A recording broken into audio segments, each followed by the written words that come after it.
शिष्य की बात है। जो संत होते हैं, जो गुरु होते हैं, गुरुदेव होते हैं, उनके जो वचन है वो सत्य होता है। उनका वचन है सनातन लोक परलोक का दिव्य संस्कार। उसमें एक गुरु शिष्य है, गुरु की बात है।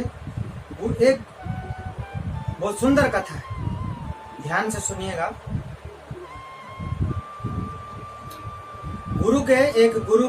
गुरुदेव के 30 शिष्य है, 30 शिष्य हुआ करते थे।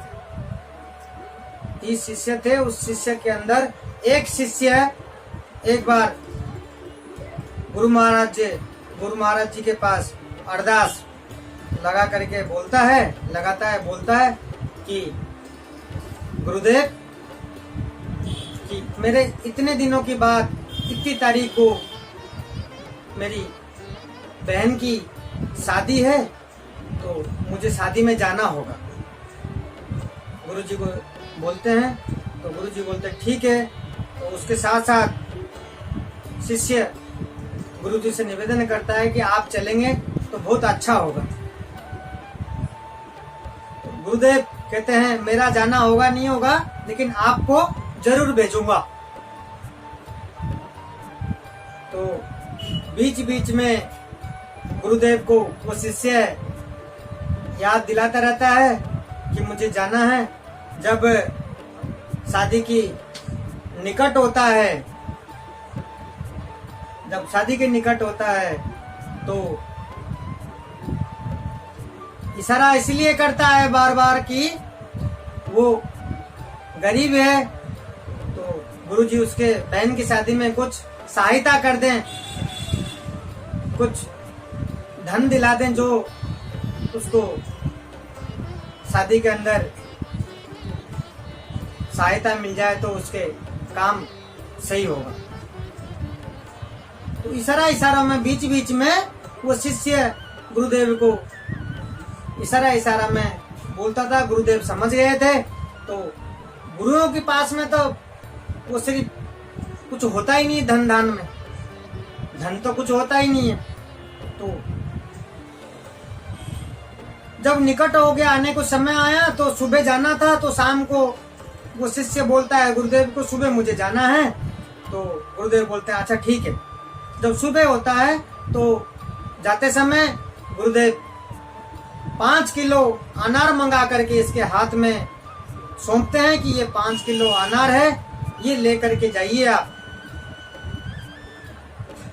तो बोलते हैं दे करके कि ऐसी शादी हो आपके बहन के तो लोग देखते रह जाएं, ऐसा शादी हो कि कभी लोगों ने देखी नहीं हो, ऐसा आशीर्वाद दे करके कहते हैं उसी शिष्य को, कह करके और बोलते हैं 2 शिष्य और साथ में देते हैं कि ये सेवा के लिए और सहायता के लिए इनको साथ में लेकर के जाइए आप। तो वो 5 किलो अनार और 2 शिष्य साथ में देते हैं। तीनों साथ मिल करके वो अनार लेकर के लौट जाते हैं अपने घर पर। चलते चलते रास्ता में चर्चा कर रहे हैं कि गुरुजी को मालूम था मैंने इतने बार इशारा किया, मेरे पास कुछ है ही नहीं, घर पे गरीब हूँ, तो कुछ सहायता कर देते, मेरे बहन की शादी अच्छे से हो पाता। तो गुरुजी ने कुछ दिया ही नहीं। ये चर्चा करते हुए जा रहे थे। जा करके घर पर पहुंचे और तैयारी में लगे। और दूसरे दिन उस राज्य के राजा ऐलान किया कि राजा की जो बेटी है वो बहुत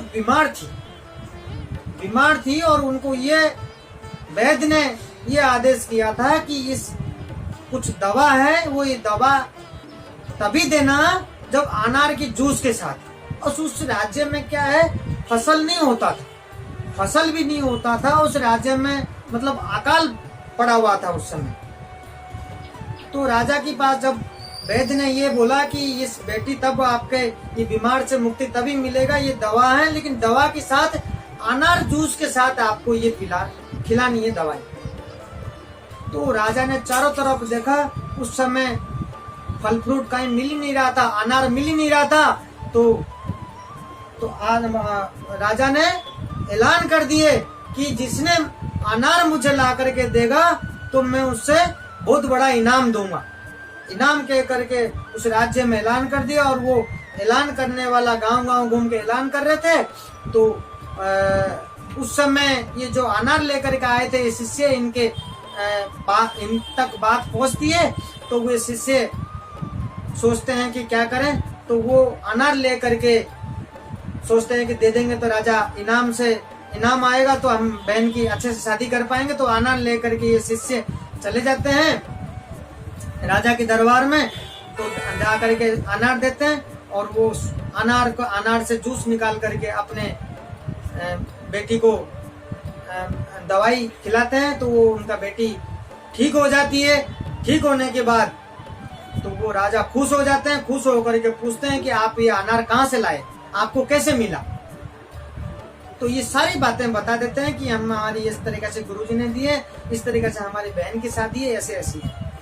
तो राजा खुश होकर के ऐलान करते हैं कि आपकी बेटी की शादी मैं करूंगा। और मैं बिल्कुल ही एकदम मंत्री और सारे स्टाफ को सबको आदेश देते हैं कि इनका शादी ऐसी तैयारी करो, इनको लगे कि महाराज की बेटी की शादी हो रही है, उसी तरीका से शादी एकदम से तैयारी करिए आप।